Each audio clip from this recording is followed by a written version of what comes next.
जस्य पायस सायेणानंतर संसार जलहि मुत्तिन्नो वीरेन्द्रनन्दिवच्छो नमामि तम् अभयनन्दिगुरुं। नमो रिहन्ताणं नमो सिद्धाणं नमो आयर्याणं नमो वच्छायाणं नमो लोये सवसाहुणं। परम पूज्य आचार्य श्री नेमिचंद सिद्धांत चक्रवर्ती मुनि महाराज की जय। परम पूज्य आचार्य गुरुवर श्री विराग सागर जी गुरुदेव की जय। परम पूज्य आचार्य गुरुवर श्री विनम्र सागर जी गुरुदेव की सदा संग जनवाणी माता की जय।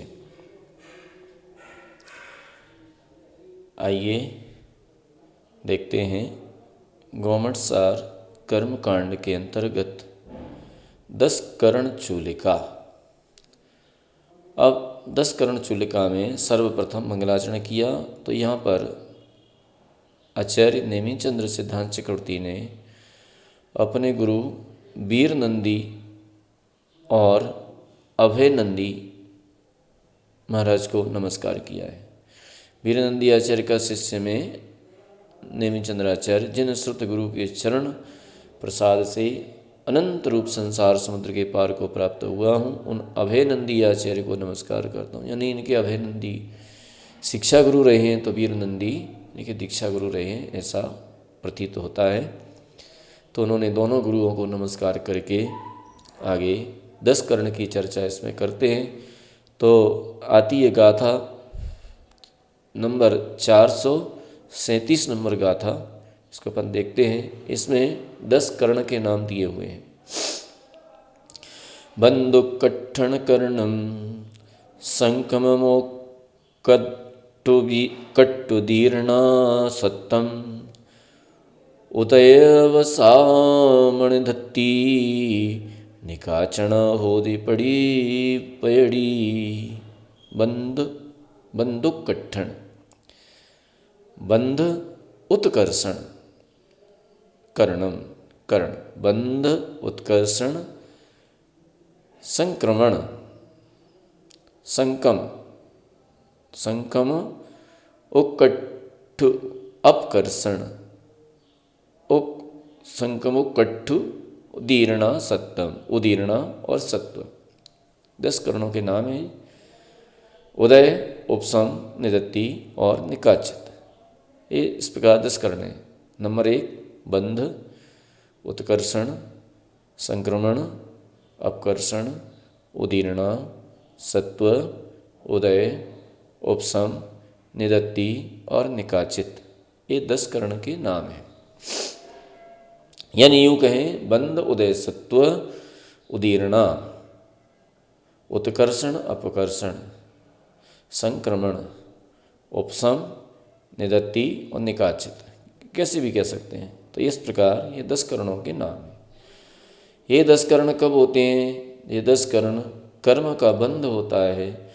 तो बंध होने के पश्चात योग के माध्यम से, तीनों योगों के माध्यम से अथवा 15 योगों के माध्यम से जीव जब कर्माण वर्गणाओं को ग्रहण करता है, योगों के माध्यम से कर्माण वर्गणाएँ जीव के प्रदेश के साथ संबंध को प्राप्त होती हैं, उस समय ये 10 कर्ण उस कर्म के अंदर होते हैं। तो सबसे पहले बंध कर्ण है एक, जो कि इनके आगे चल करके हम इनकी परिभाषाएं बंध उत्कर्षण, बंध माने कर्मों की और आत्मा का दूध और पानी की तरह संश्लेष संबंध हो जाना, एक में एक हो जाना। अब यहाँ एक चीज़ और देखें कि संबंध, संश्लेष संबंध बोला। संश्लेष संबंध का मतलब होता है संबंध 3 प्रकार के होते हैं। नंबर 1 संयोग संबंध, नंबर 2 संश्लेष संबंध और नंबर 3 तादात्म्य संबंध। तो जो संयोग संबंध है, संयोग संबंध किसे कहते हैं कि जिस संबंध को हम आसानी से अलग किया जाए, जिस संबंध को आसानी से छोड़ा जाए वह संयोग संबंध है। जैसे कि किसी वस्तु को हमने पकड़ा, किसी वस्तु को हमने लिया, मान लीजिए पुस्तक ली, तो पुस्तक का हमारा कौन सा संबंध है? संयोग संबंध है, कभी भी छूट सकता है। पारिवारिक संबंध, माता पिता का संबंध, भाई बहन का संबंध, मित्रों का संबंध आदि, ये सब संयोग संबंध है, कभी भी छोड़ा जा सकता है। इनको छोड़ने में किसी प्रकार की कोई ज़्यादा परेशानी नहीं होती है, तो ये संयोग संबंध कहलाते हैं। एक होता है संश्लेष संबंध, जो घुल मिल करके रहता है, एक मेक होकर के रहता है। जैसे दूध के साथ में पानी और दूध, ये संयोग संबंध है। इसको दूर किया जा सकता है, लेकिन थोड़ी सी कठिनता से पुरुषार्थ करने पर इसको दूर किया जा सकता है। तो ये जो है संश्लेष संबंध है। इसी प्रकार से संयोग संबंध, इसी प्रकार से अगला आता है तादात्म्य संबंध। तो तादात्म्य संबंध का मतलब है जिसे कभी भी अलग नहीं किया जा सके, वह तादात्म्य संबंध कहलाता है। जैसे ज्ञान और आत्मा, ज्ञान और जीव का तादात्म्य संबंध है, इसे कभी भी किसी भी अवस्था में किसी भी प्रकार से अलग नहीं किया जा सकता। तो इस प्रकार से तीन संबंध होते हैं। तो कर्म और आत्मा का संश्लेष संबंध होता है, कर्म का और जीव का संश्लेष संबंध होता है। यद्यपि संश्लेष संबंध कठिनाई से दूर होता है। जिस प्रकार से दूध और पानी को अलग करने में दूध को तपाना पड़ता है, दूध को मावा बनाना पड़ता है, और तब वो दूध और पानी का संबंध नष्ट होता है। तो इसी प्रकार से कर्म और जीव का संबंध जो संश्लेष संबंध है, इसे अलग करने में पुरुषार्थ की आवश्यकता रहती है। पुरुषार्थ के माध्यम से, विशेष पुरुषार्थ के माध्यम से, विशेष मेहनत करने पर आत्मा और कर्म को भिन्न भिन्न किया जा सकता है, अलग अलग किया जा सकता है। इसी का नाम संश्लेष संबंध है। तो आत्मा का कर्म के साथ में, कार्याण वर्गणाओं के साथ में संबंध हो जाना, ये बंध कहलाता है। इसको बंध कहते हैं। अगला कर्ण है उत्कर्षण, कर्मों की अवस्था को बढ़ाना, कर्मों की स्थिति को बढ़ाना। हाँ, ये 10 कर्ण चूलिका, पृष्ठ संख्या 425, गाथा नंबर 437। तो बंध और इसके बाद उत्कर्षण माने कर्मों की स्थिति को बढ़ाना। जो कर्म की स्थिति कम है, कम स्थिति वाला कर्म है, उस स्थिति को बढ़ाना, ये उत्कर्षण कहलाता है। संक्रमण, और संक्रमण किसे कहते हैं? तो संक्रमण का मतलब है कि एक प्रकृति अन्य प्रकृति रूप परिणमन कर जाना।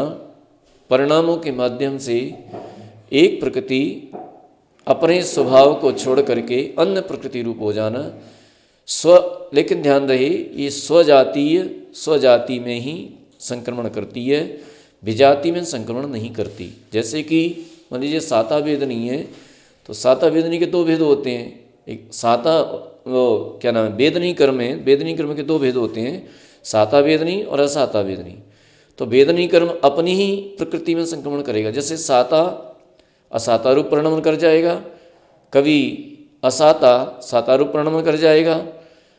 ये परिणामों के वसात ऐसा इसमें हो सकता है। लेकिन कभी भी ऐसा नहीं हो सकता कि वेदनी कर्म मोहनी रूप हो जाए, दर्शनावरणी रूप हो जाए, ज्ञानावरणी रूप हो जाए। ऐसा कदापि नहीं हो सकता, कभी भी नहीं हो सकता। तो संक्रमण स्वजातीय प्रकृतियों में होता है, तो इसको संक्रमण कहते हैं। अपकर्षण, कर्म की स्थिति को कम कर देना, ये अपकर्षण कहलाता है।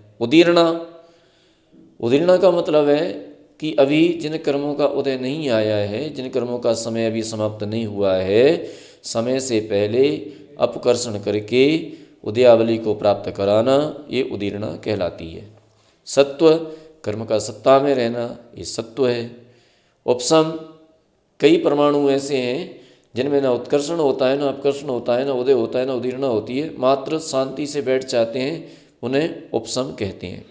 निदत्ति, कई परमाणु ऐसे हैं जो उत्कर्षण अपकर्षण आदि के योग्य नहीं है, वे निदत्ति कहलाते हैं। निकाचित, उत्कर्षण अपकर्षण उदय उदीर्ण आदि नहीं होते हैं, वे निदत्तीकरण कहलाते हैं। तो इस प्रकार से ये 10 करण और 10 करणों का विवेचन यहाँ पर चल रहा है। अभी आगे परिभाषाएं आएंगी, हम और बता देंगे, पूरा क्लियर कर देंगे, समझाएंगे ना। अभी गाथा पढ़ लेते हैं और गाथा पढ़ने के बाद फिर अपन इनका विश्लेषण विस्तार से करते हैं। कम्माण संबंधो बंधो उक्कट्ठणं हवे बड्ढी संकमण संकमण मणत्थ गदी हीण ओकट्ठणं नाम।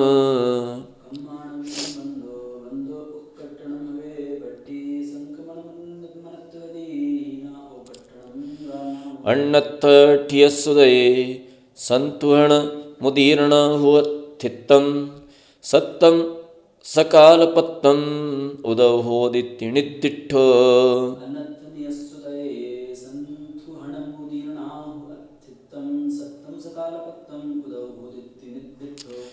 उदये संकममुदये चौसुविदादं कमेणनो सक्कं वसन्तं च निदत्ति निकाचितं उदयं कम्मम्।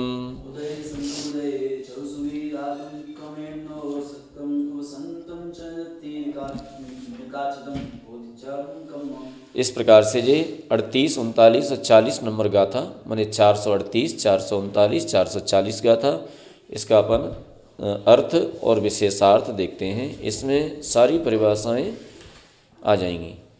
तो अब यहाँ पर कहते हैं कि पुद्गल द्रव्य का कर्म रूप होकर आत्म प्रदेशों के साथ संश्लेष संबंध होना बंध कहलाता है। संश्लेष संबंध के बारे में हमने भी बताया था कि संश्लेष संबंध क्या है, तो ये बंध कहलाता है। कर्मों का जो स्थिति व अनुभाग पूर्व में था उसमें वृद्धि का होना उत्कर्षण कहलाता है। जो पहले स्थिति और अनुभाग था उसमें वृद्धि होना, बढ़ जाना, ये क्या कहलाता है? उत्कर्षण कहलाता है। जो प्रकृति पूर्व में बंधी थी उसका अन्य प्रकृति रूप होकर परिणमन करना, अर्थात उस प्रकृति के परमाणुओं का अन्य प्रकृति रूप होना, ये प्रकृति संक्रमण कहलाता है। कर्मों की स्थिति व उनका अनुभाग जो पूर्व में था उसको कम करना, घटाना, ये अपकर्षण कहलाता है। उदयावली के बाहर स्थित द्रव्य को अपकर्षण करने के बल से उदयावली में लाना उदीर्णा कहलाती है। ठीक है, उदीर्णा माने उदयावली को के बाहर, जो उदयावली के बाहर द्रव्य है जिसका अभी उदय काल प्राप्त नहीं हुआ है, ऐसे द्रव्य को अपकर्षण करके उदयावली में लाना, ये उदीर्णा कहलाती है। जिन प्रकृतियों के निषेकों का उदय काल नहीं आया, अर्थात उदयावली से उनका अधिक काल है, सो उनकी स्थिति को घटाकर जो निषेक आवली मात्र काल में उदय में आवे, उनमें उनके परमाणुओं का मिलाना, सो उनके साथ ही उनका उदय होवे, वह उदीर्णा है। अस्तित्व अर्थात पुद्गलों का कर्म रूप रहना, ये सत्व कहलाता है। कर्मों का अपनी पूर्वबद्ध स्थिति बंध के अनुसार उदय को प्राप्त होना उदय है। कर्म का जितना काल है, माने जितने समय के लिए बंधा है, अपनी अवधि को पूर्ण करके उदयावली में प्रवेश कर उदय में लाना, ये उदय कहलाता है। और कहते हैं, ऐसा जिनेन्द्र देव ने कहा है, जो कर्म परमाणु उदीर्णा को प्राप्त होने में समर्थ न हो उसे उपशांत करण कहते हैं। जो कर्म परमाणु उदीर्णा को प्राप्त होने में समर्थ नहीं है उन्हें उपशांत करण कहते हैं, तथा जो कर्म परमाणु उदयावली को प्राप्त करने में तथा अन्य प्रकृति रूप संक्रमण करने में समर्थ नहीं होता उसे निदत्ति कहते हैं। उदयावली में भी नहीं आ सकता और पर प्रकृति रूप संक्रमण भी नहीं हो सकता। ऐसे कर्म परमाणुओं की निदत्ति संज्ञा होती है। जो कर्म परमाणु उदयावली को प्राप्त करने में तथा अन्य प्रकृति रूप संक्रमण करने में अथवा उत्कर्षण अपकर्षण करने में समर्थ नहीं होता उसे निकाचित कहते हैं। निदत्ति में तो निदत्ति और निकाचित में ये अंतर है कि निदत्ति में संक्रमण नहीं होता और उदीरणा नहीं होती। वे परमाणु निदत्ति परमाणु कहलाते, वे कर्म परमाणु निदत्ति कहलाते हैं, निदत्ति संज्ञा है। निकाचित में जिनका जो उदीरणा को प्राप्त नहीं होते, पर प्रकृति रूप संक्रमण को प्राप्त नहीं होते, उत्कर्षण को प्राप्त नहीं होते, अपकर्षण को प्राप्त नहीं होते, इनमें चारों कार्य नहीं होते, वे निकाचित कहलाते हैं। निदत्ति में दो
वहाँ कहते हैं बंधो नाम दुभाव परिहारेण यत्तावतो, अर्थात द्वैत्व का त्याग करके एकत्व की प्राप्ति का नाम बंध है।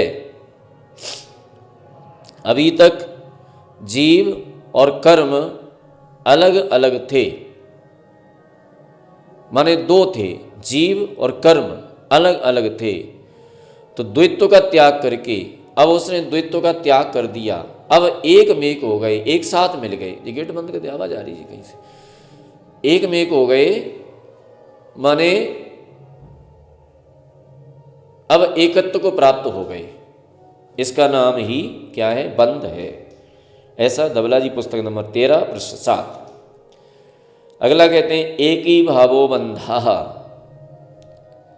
अर्थात एक ही भाव जीव कर्म की एक रूपता होने को बंध कहते हैं। ये धवला पुस्तक नंबर 13 पृष्ठ संख्या 348। ठीक है, एक ही भाव अर्थात एक ही भाव को प्राप्त होने को बंध कहते हैं।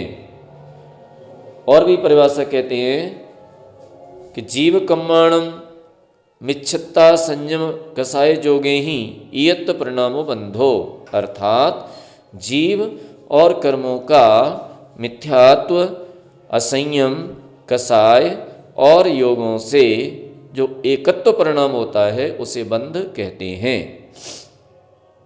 ठीक है, ऐसा ये भी धवला पुस्तक नंबर 8 पुस्तक पृष्ठ 2 वहाँ से लिया गया है। अब आगे और कहते हैं कि जिस अनुयोग द्वार में कार्माण वर्गणा के कर्म रूप परिणमन करने की योग्यता को प्राप्त हुए पुद्गल स्कंदों का जीव प्रदेशों के साथ मिथ्यात्वादि के निमित्त से प्रकृति, स्थिति, अनुभाग और प्रदेश के भेद से 4 प्रकार का संबंध होता है, उसे बंध कहते हैं। ऐसा जय धवला पुस्तक 8 पृष्ठ 2 वहाँ पर आया हुआ है। और आगे कहते हैं, और भी कहते हैं कि श्लेष लक्षणा बंधा अर्थात संश्लेष संबंध को बंध कहते हैं।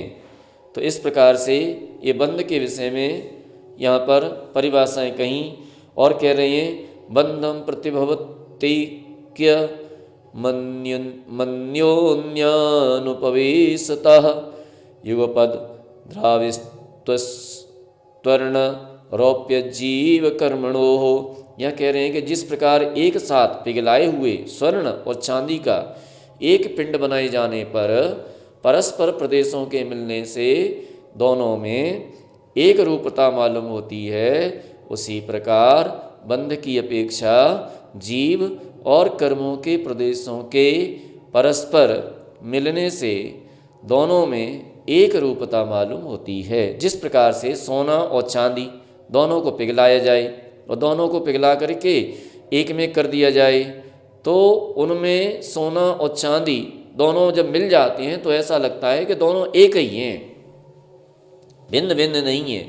तो इसी प्रकार से कर्म और जीव जब एक साथ मिल जाते हैं तो ऐसा महसूस होता है कि कर्म और जीव एक ही हैं, जबकि एक नहीं है। सोना भिन्न है, चांदी भिन्न है, दोनों के अलग अलग परमाणु हैं, लेकिन जब एकत्व भाव को प्राप्त हो जाते हैं, एक प्रदेश भाव को प्राप्त हो जाते हैं, उस समय वो एक जैसे ही दिखाई देते हैं, एक में एक दिखाई देते हैं। इसी का नाम बंध है। तो इस प्रकार से यहाँ पर बंध की परिभाषा कही। अब आगे कहते हैं, अगला नंबर था उत्कर्षण। उत्कर्षण तो उत्कर्षण का मतलब कम्म पदेश ठिदी बड्ड मण मुक्कणना अर्थात कर्म प्रदेशों की स्थिति को बढ़ाना क्या है? उत्कर्षण है। उक्कडना नाम कम्म पदेशाणम पुबिल्ल ठिदिदो अहिण अहिणव बंध संबंधेण ठिदि बड्ढावणम अर्थात नवीन बंध के संबंध से पूर्व की स्थिति में से कर्म परमाणुओं की स्थिति बढ़ाना उत्कर्षण है। जैसे किसी व्यक्ति ने, किसी जीव ने पहले समय में 10 कोड़ा कोड़ी सागर की स्थिति को बांधा और अगले समय में 15 कोड़ा कोड़ी सागर की स्थिति को बांधा, तो जो 10 कोड़ा कोड़ी सागर की स्थिति है उसमें से परमाणु निकल करके और जो 15 कोड़ा कोड़ी के निषेक हैं उन निषेकों में जाकर के मिल जाते हैं। तो स्थिति जो 10 कोड़ा कोड़ी सागर वाली स्थिति थी वो 15 कोड़ा कोड़ी सागर वाली स्थिति हो जाती है। इसका नाम है उत्कर्षण। इसको उत्कर्षण कहते हैं। ये क्या हुआ? स्थिति उत्कर्षण। और इसी प्रकार से अनुभाग उत्कर्षण भी होता है। किसी जीव ने पहले द्विस्थानीय अनुभाग का बंध किया, अगले समय में और संक्लेश परिणाम वाला हो गया तो उसने चतुस्थानीय बंध का बंध किया, अप्रशस्त प्रकृतियों का चतुस्थानीय बंध किया, तो जो द्विस्थानीय अनुभाग था वो अब जाकर के चतुस्थानीय में जाकर के मिल जाएगा, तो वो भी चतुस्थानीय बन जाएगा। तो इस प्रकार से स्थिति और अनुभाग में उत्कर्षण होता रहता है। कभी कदाचित मंद कसाई हुआ तो मंद कसाई में पहले चतुस्थानीय अनुभाग था, बाद में वो दो स्थानीय बंद करने लगा, तो चतुस्थानीय अनुभाग था वो दो स्थानीय में आकर के मिल जाएगा। तो इस प्रकार से उसको अपकर्षण कहेंगे। तो यहाँ उत्कर्षण की बात है तो उत्कर्षण में बढ़ाना। द्विस्थानीय था, चतुस्थानीय कर देना। इसी प्रकार से जैसे कि प्रशस्त प्रकृतियाँ हैं, साता आदि प्रशस्त प्रकृतियाँ हैं, तो विशुद्धि के बल से पहले इनमें द्विस्थानीय अनुभाग था, विशुद्धि के बल से चतुस्थानीय कर दिया, बढ़ा दिया, तो इसका नाम है उत्कर्षण। तो इस प्रकार से ये स्थिति और अनुभाग में वृद्धि का होना उत्कर्षण कहलाता है। तो यहाँ कह रही है कि स्थिति अनुभाग योर वृद्धि उत्कर्षण, अर्थात स्थिति व अनुभाग में वृद्धि का होना उत्कर्षण कहलाता है। तो ये सारी परिभाषाएं तत्वार्थसार अध्याय 5 श्लोक 18 और धवला पुस्तक 10 और जय धवला पुस्तक 8 वहाँ से ली गई हैं उत्कर्षण की परिभाषाएं। अब अगला कर्ण आता है अपकर्षण। अब अपकर्षण की बात करते हैं। अपकर्षण माने घटाना, उत्कर्षण माने बढ़ाना। तो ये कर्म के अंदर अब ये करना नहीं पड़ते, इन्हें कोई करता नहीं है, ये स्वयमेव स्वाभाविक प्रक्रिया कर्म में चलती रहती है। बस ये हमारे परिणामों पर निर्भर करता है। परिणाम संक्लेशित हुए तो कर्म की स्थिति बढ़ जाती है, परिणाम मंद विशुद्धि वाले हुए तो कर्म की स्थिति घट जाती है। होता स्वयमेव है। अब कहते हैं अपकर्षण। तो कम पदेशाणम ठिदीर्ण मोकठना ओकड्डना नाम, अर्थात कर्म प्रदेशों की स्थितियों के अपवर्तन का नाम अपकर्षण है। स्थिति अनुभाग योर निरपकर्षण नाम, अर्थात स्थिति व अनुभाग कर्मों के स्थिति व अनुभाग में हानि का होना अपकर्षण है। कर्मों की स्थिति अनुभाग में हानि का होना ये क्या है? अपकर्षण। जो पहले मान लीजिए किसी ने 15 कोड़ा कोड़ी सागर की स्थिति का बंध किया और बाद में उसी ने 10 कोड़ा कोड़ी सागर का बंध किया, तो वो 15 कोड़ा कोड़ी सागर के परमाणु थे, कर्म प्रदेश थे, वे कर्म प्रदेश वहाँ से अपकर्षण करके और 10 कोड़ा कोड़ी सागर वाले निषेकों में मिल जाते हैं, माने उनकी स्थिति कम हो जाती है। तो इसका नाम क्या है? अपकर्षण। बंधा अपकर्षण अपकर्षण बहुत अंतर है। हाँ हाँ, अभी बताते हैं, बता रहे हैं। तो अपकर्षण उत्कर्षण, यहाँ प्रकरण चल रहा है 10 कर्ण का।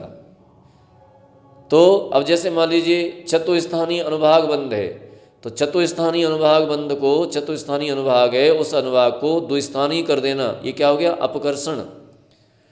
प्रशस्त प्रकृतियों में तो संक्लेशता से अपकर्षण होता है और अप्रशस्त प्रकृतियों में विशुद्धि से अपकर्षण होता है। ठीक है। विशुद्धि के माध्यम से जो चतुस्थानीय लता दारू शैल अस्थि जैसा अनुभाग था वह द्विस्थानीय रह जाता है, लता और दारू भाग रूप रह जाता है। ठीक है। और जो प्रशस्त प्रकृतियां हैं उनमें गुड़ खंड शर्करा और अमृत ये अपकर्षण था, संक्लेशता होने से गुड़ खंड रूप रह जाएगा। और जो द्विस्थान, तो ये जो है क्या हुआ? अपकर्षण। ठीक है। अब आता है बंधापसरण और अपकर्षण में क्या अंतर है? तो बंधापसरण जो है कब होते हैं? बंधापसरण कब होते हैं? जब ये जीव विशेष विशुद्धि को प्राप्त होता है, प्रायोग लब्धि को प्राप्त होता है, अथवा अधय कर्ण अपूर्व कर्ण में पहुंचता है, उस समय बंधापसरण होते हैं। लेकिन ये जो अपकर्षण उत्कर्षण प्रत्येक समय जीव के चलते रहते हैं, ये जो है हमेशा चलते रहते हैं, ये कभी रुकते नहीं हैं। एक अंतर। दूसरा अंतर है बंधापसरण में प्रत्येक अंतर मुहूर्त में बंधापसरण में अंतर है। प्रत्येक अंतर मुहूर्त में पल्लिका संख्यात्वा भाग स्थिति को कम करता जाता है। प्रत्येक अंतर मुहूर्त में स्थिति को कम करता जाता है, लेकिन अपकर्षण में स्थिति को पूर्ण रूपेण कम नहीं करता है। उसमें से कुछ परमाणुओं को निकाल करके और नीचे क्षेपण कर देता है। ठीक है, बाद में अब सारे परमाणु नहीं लिए, मैंने 15 कोड़ा कोड़ी सागर की स्थिति को बांधा था, उसमें से कुछ परमाणुओं को निकाल करके और 10 कोड़ा कोड़ी सागर के परमाणु निषेकों में क्षेपण कर दिया। और जिन निषेकों का 10 कोड़ा कोड़ी सागर में क्षेपण किया है उनकी स्थिति 10 कोड़ा कोड़ी सागर हो गई, पूर्ण रूपेण नहीं किया है अभी। ठीक है, अपकर्षण में ये निश्चित नहीं है कि कितनी देर चलेगा। हो सकता है कि अभी अपकर्षण हुआ, अगले समय में किसी ने ज़्यादा स्थिति को मान लिया तो अपकर्षण हो जाएगा, फिर तो उत्कर्षण हो जाएगा। फिर कम को मान लिया फिर उत्कर्षण होने लगेगा, फिर ज़्यादा माने कम को मान लिया तो अपकर्षण होने लगेगा, ज़्यादा को मान लिया तो उत्कर्षण होने लगेगा। तो ये हमेशा कर्म के साथ में चलते रहते हैं 10 करण। ये 10 करण अलग हैं, वहाँ बंधापसरण अलग है। बंधापसरण हमेशा विशुद्धि के माध्यम से होते हैं। बंधापसरण स्त्री कांडघात ये हमेशा विशुद्धि के माध्यम से होते हैं। लेकिन 10 करण इनमें उस विशेष विशुद्धि की आवश्यकता नहीं पड़ती है।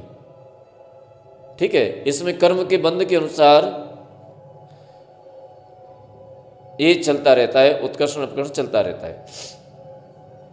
इस प्रकार से ये जो है अपकर्षण होता है। तो कर्म प्रदेशों की स्थितियों के अपवर्तन का नाम अपकर्षण है। अपवर्तन माने घटाना, कम करना।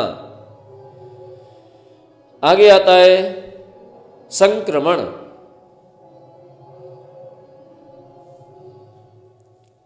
ठीक है, संक्रमण।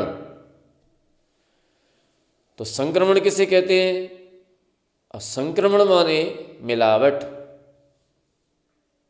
संक्रमण माने बदलाव, अन्य प्रकृति रूप हो जाना, बदल जाना, मिलावट कर देना। तो यहाँ पर बंधेण लब्धपसरूपस्य कम्मस्य मिच्छतादि भेयभिन्नस्य समयाविरोहेण सहावंतर संकंतिलक्षणो संकमो पयड़ी संकमादि भेयभिन्नो। अर्थात बंध के द्वारा जिन्होंने कर्म भाव को प्राप्त किया है, बंध के द्वारा जिन्होंने कर्म भाव को प्राप्त किया है और जो मिथ्यात्वादि अनेक भेद रूप हैं, ऐसे अनेक भेद रूप हैं, ऐसे कर्मों का यथाविधि स्वभावांतर संक्रमण रूप संक्रमण का लक्षण है। यथाविधि जो है स्वभावांतर, स्वभाव से अन्य स्वभाव हो जाना, अपने स्वभाव को छोड़ करके अन्य स्वभाव रूप हो जाना, ये क्या है? संक्रमण रूप लक्षण, संक्रमण का लक्षण है। और वह संक्रमण प्रकृति संक्रमण आदि अनेक भेद रूप है। वह संक्रमण आदि, वह प्रकृति संक्रमण, प्रदेश संक्रमण, स्थिति संक्रमण, अनुभाग संक्रमण, स्तुवक संक्रमण है ना। और तो इस तरह से अनेक प्रकार का है।